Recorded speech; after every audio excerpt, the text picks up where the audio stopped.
আজি আমাৰ পিছফালৰ পথাৰত ট্ৰেক্টৰে হাল বোৱাই আছিল, সেইকাৰণে হাঁহকেইটাক অলপ দেৰিকৈ পানীত দিলোঁ। আজি হাঁহকেইটাৰ আনন্দৰ যেন সীমাই নাছিল। পানীত নামিয়েই খোৱা বিচৰা কৰি বহুত আনন্দ কৰিলে আৰু মই চাইও বহুত ভাল পালোঁ। যিয়েই নহওক, হাঁহবোৰ এনেকৈ ফুৰি থকা চাবলৈ মোৰ বৰ ভাল লাগে।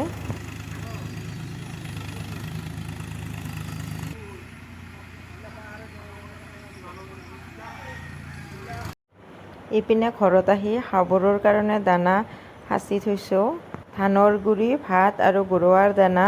আৰু হাঁহবোৰ পানীত থাকোঁতেই আমি দানা সাজি লওঁ, যাতে হাঁহবোৰ ঘৰলৈ আহি অলপ জিৰণি লৈয়ে খানা দিব পাৰোঁ। এয়া চাওক গাইজ, ভোল উঠাই লৈ আহিলোঁ গছৰ পৰা। ভোল ছিঙি থাকোঁতে ভৰিত এটা জোকো লাগিছিল আৰু মস্ত ভয় খালোঁ। এতিয়া হাঁহবোৰ পানীৰ পৰা উঠি আহিল আৰু সিহঁতক অলপ জিৰণি লোৱাৰ পিছত খাবলৈ দিছোঁ। আৰু এয়া চাওক, হাঁহবোৰে তৃপ্তিৰে খাই আছে।